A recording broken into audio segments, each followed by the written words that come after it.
You need to hear this if you're a theologian curious about biblical Greek. Let's dive in.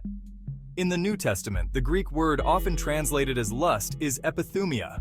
It's a compound of epi, meaning focused on, and thumos, which signifies passion or desire. So epithumia essentially means an intense, focused desire. Interestingly, epithumia isn't always negative. It can refer to any strong desire, good or bad.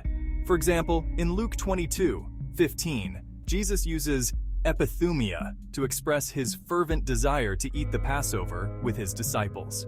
However, most contexts in the New Testament use epithumia to denote desires that lead us away from God's will, like in James January 14:15, where it describes how unchecked desire can give birth to sin.